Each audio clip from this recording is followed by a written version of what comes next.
ഉള്ളത് കേരള യൂത്ത് ഫ്രണ്ടിന്റെ സംസ്ഥാന ഓഫീസർ ജനറൽ സെക്രട്ടറി ഷെയ്ഖ് അബ്ദുള്ളയാണ്. ആദ്യമേ തന്നെ കഴിഞ്ഞ ദിവസങ്ങളിൽ, പ്രത്യേകിച്ച് ഞങ്ങൾ കഴിഞ്ഞ ഫെബ്രുവരി മാസത്തിലൊക്കെ നടത്തിയ മാണിസം യൂത്ത് കോൺക്ലേവ് ഉൾപ്പെടെയുള്ള പരിപാടികൾക്ക് കഴിഞ്ഞ കുറച്ച് നാളുകളായി എല്ലാവിധ പ്രവർത്തനങ്ങൾക്കും നൽകുന്ന സഹകരണത്തിനും പ്രോത്സാഹനത്തിനും വളരെ ആത്മാർത്ഥമായിട്ട് ഹൃദയത്തിന്റെ ഭാഷയിൽ ഞങ്ങൾ ആദ്യമേ തന്നെ നന്ദി സൂചിപ്പിക്കുവാനായിട്ട് ആഗ്രഹിക്കുകയാണ്.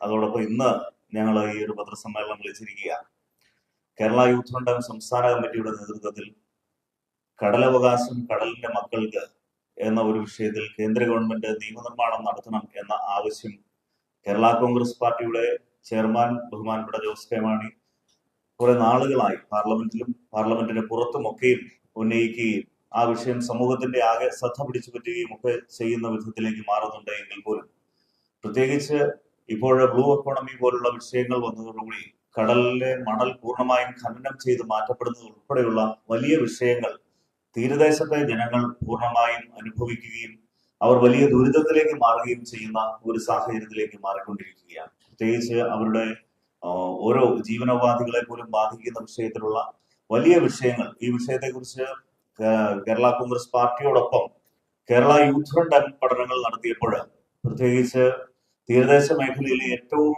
പ്രമുഖമായ ഒരു സന്നദ്ധ സംഘടന കടൽ എന്ന് പറയുന്ന ഒരു സംഘടന, കേരള റീജിയണൽ ലാറ്റിൻ കാത്തലിക് കൗൺസിലിന്റെ നേതൃത്വത്തിലുള്ള ഔദ്യോഗികമായ ഒരു സംഘടന നടത്തിയിട്ടുള്ള നിരവധിയായിട്ടുള്ള പഠനങ്ങളുണ്ട്. ആ പഠനങ്ങൾ ഞങ്ങൾ മനസ്സിലാക്കുന്നതനുസരിച്ച് 12ാം പഞ്ചവത്സര കമ്മീഷന്റെ മുമ്പിൽ അവർ ആ നിർദ്ദേശങ്ങൾ വെച്ചത് അത് പൂർണ്ണമായും തന്നെ കമ്മീഷൻ പോലും അംഗീകരിക്കുന്ന വിധത്തിലേക്ക് വന്നു. 2019 നവംബർ മാസത്തില് ഈ കടൽ സംഘടന വലിയൊരു സിംപോസിയം നടത്തുകയും അതേ തുടർന്ന് അവർ കുറേയേറെ നിർദ്ദേശങ്ങൾ വെച്ചിട്ടുണ്ട്. അപ്പൊ ആ നിർദ്ദേശങ്ങളൊക്കെയും സമൂഹത്തിന്റെ മുഖ്യധാരയിലേക്ക് ഏറ്റെടുക്കുന്നതിന് രാഷ്ട്രീയ കക്ഷികളോ അല്ലെങ്കിൽ മറ്റാരെങ്കിലും ഒക്കെയോ മുന്നിട്ടിറങ്ങാതെ വരുന്ന ഒരു സാഹചര്യം. അപ്പോൾ തീർച്ചയായും കടലിന്റെ അവകാശം പൂർണ്ണമായും കടലിന്റെ മക്കൾക്ക് ലഭ്യമാകണം. അതിനുവേണ്ടി കേന്ദ്ര ഗവൺമെന്റ് ഒരു നിയമനിർമ്മാണം നടത്തണം. അതുപോലെ തന്നെ മണൽ ഖനനത്തിൽ നിന്നും കേന്ദ്ര ഗവൺമെന്റ് പൂർണ്ണമായും പിന്മാറണം.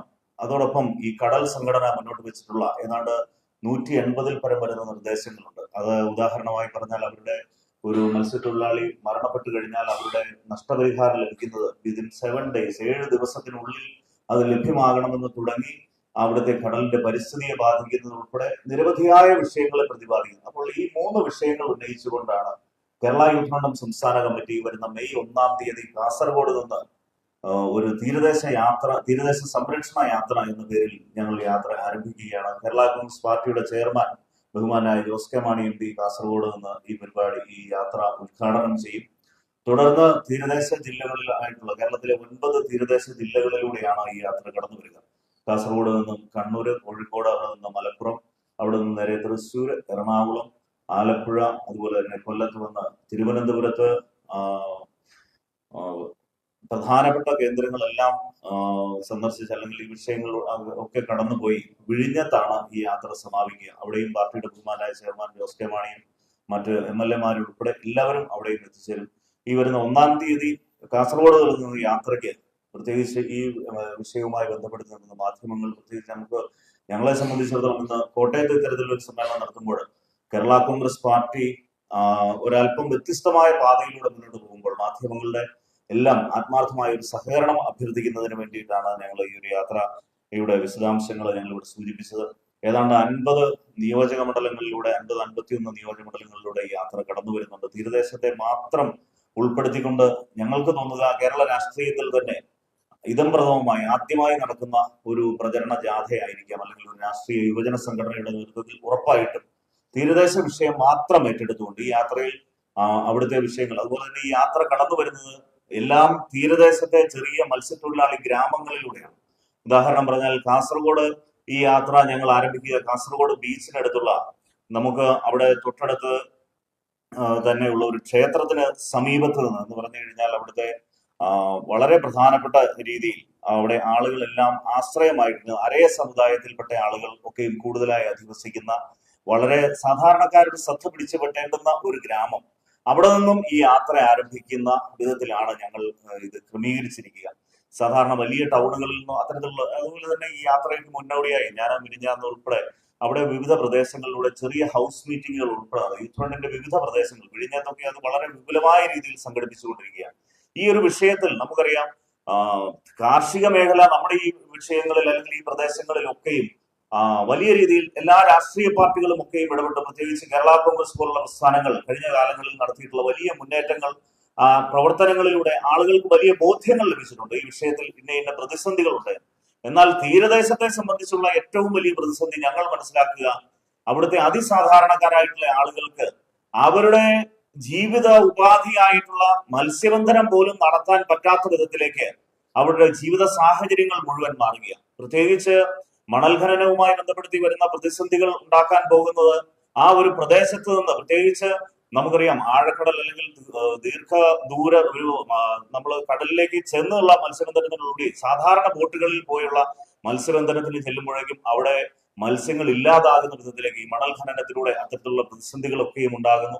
അതുപോലെ തന്നെ വലിയ വിഷയങ്ങൾ തിരുവനന്തപുരത്ത് മുതലപ്പുഴ പോലുള്ള പ്രദേശങ്ങളിൽ അവിടെ മണൽ അടിഞ്ഞുകൂടി തീരം തന്നെ ഇല്ലാതാകുന്ന വിധത്തിലേക്കൊക്കെയും മാറുകയും അവിടെ അതോടൊപ്പം തന്നെ ഞങ്ങൾ ഈ യാത്രയുടെ വിവിധ വിഷയങ്ങളുമായി ബന്ധപ്പെടുത്തി സഞ്ചരിച്ചപ്പോൾ ഇവിടെ എറണാകുളത്തേക്ക് ചെല്ലാനത്ത് വന്നു കഴിഞ്ഞപ്പോഴേക്കും ആ തീരദേശ ജനതയ്ക്ക് വലിയ സുരക്ഷിതത്വം ഉറപ്പുവരുത്തുന്ന വിധത്തിൽ കേരള കോൺഗ്രസ് പാർട്ടിയുടെ മന്ത്രി, ഇന്ന് ബഹുമാനായ റോഷി അഗസ്റ്റിൻ മന്ത്രിയായിരിക്കുന്ന ഒരു കാലഘട്ടത്തിലാണ് അവിടെ ടെട്രാപോഡ് ഇട്ടുകൊണ്ട് അവിടെ ആളുകൾക്ക് സുരക്ഷിതമായി, ആ മേഖലയിൽ ആളുകൾ ആകെ അഭിമാനത്തോടെ പറയുന്നു, കാലങ്ങൾക്ക് ശേഷം ഈ ഇടതുപക്ഷ ഗവൺമെന്റിനോടൊപ്പം ഇവിടെ ബഹുമാനപ്പെട്ട മന്ത്രി റോഷി അഗസ്റ്റിന്റെ സജീവമായ ഇടപെടലിലൂടെ ടെട്രാപോഡ് ഇട്ട് തീരദേശത്തെ അവിടെ വലിയ കടൽ ഭിത്തികളുടെ ഉള്ള മേഖലകളിലൂടെ സംരക്ഷിക്കുന്ന വിധത്തിലേക്ക് ഞങ്ങൾക്ക് ആശ്രയമായി മാറിയിട്ടുണ്ട്.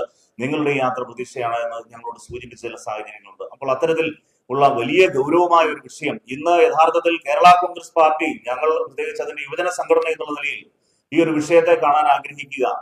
മലയോര മേഖലകളിലേക്ക് ചെന്ന് കഴിയുമ്പോഴേക്കും അവിടെയുള്ള അതിസാധാരണക്കാരായിട്ടുള്ള കർഷകർ അവിടം ഉപേക്ഷിച്ച് ഈ സംസ്ഥാനത്തിന്റെ മറ്റേതെങ്കിലും പ്രദേശത്തേക്ക് കുടിയേറണമെന്ന് ആഗ്രഹിക്കുന്ന ആളുകളായി മാറിയിട്ടുണ്ട്.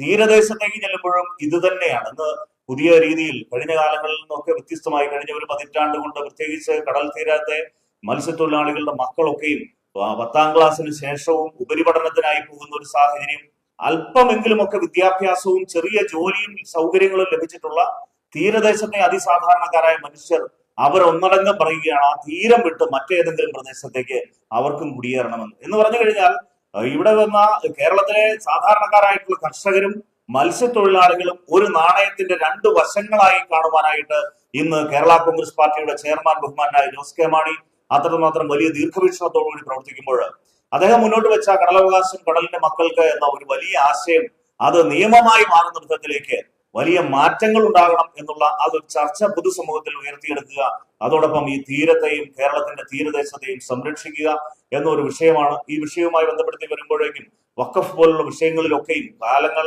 ദിവസങ്ങൾ ചർച്ച നടന്നുവെങ്കിലും അവസാനം കേരള കോൺഗ്രസ് പാർട്ടി മുന്നോട്ട് വെച്ച നിർദ്ദേശങ്ങളാണ് ശരിയായിരുന്നത് എന്ന് കാലം തെളിയിക്കുന്ന ഒരു സാഹചര്യം ഒക്കെ ഉണ്ടായി.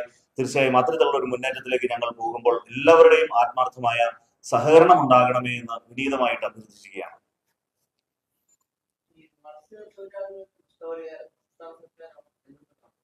അത് രണ്ട് ഗവൺമെന്റിന്റെ ഭാഗത്തു നിന്നും ലഭ്യമാകുന്ന ഒരു സാഹചര്യം നിലവിലുണ്ട്.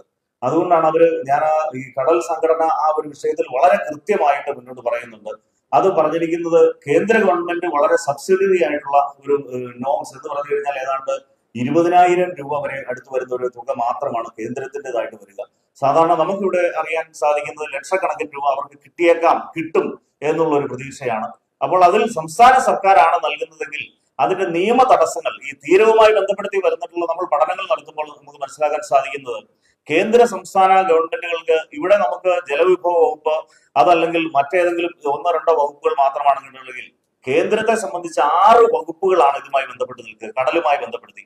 ഈ 6 വകുപ്പുകളും കൂടി ഒരു മന്ത്രാലയത്തിന്റെ കീഴിലല്ല എന്നുള്ളതും വലിയ നിയമപ്രതിസന്ധി സൃഷ്ടിക്കുന്നുണ്ട്. അപ്പോൾ അത്തരത്തിലുള്ള തടസ്സങ്ങൾ മാറണം എന്നുള്ളത് തന്നെയാണ്. സംസ്ഥാന ഗവൺമെന്റിന്റെ വിഹിതം ലഭിക്കുന്നുണ്ടെങ്കിൽ അത് വെക്കണം, കേന്ദ്ര ഗവൺമെന്റ് തരുന്നുണ്ട് ഇത് രണ്ടായി തന്നെ ലഭിക്കണം എന്നുള്ളതാണ് കടൽ സംഘടന മുന്നോട്ട് വെച്ചിട്ടുള്ള നിർദ്ദേശം.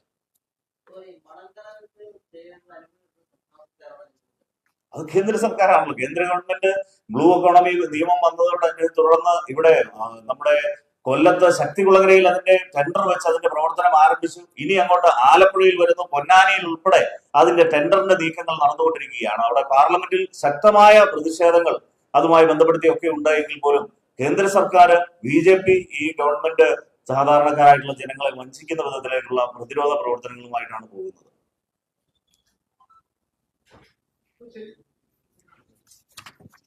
അപ്പോൾ എല്ലാവരുടെയും സഹകരണം ഒരിക്കൽ കൂടി അഭ്യർത്ഥിക്കുന്നു.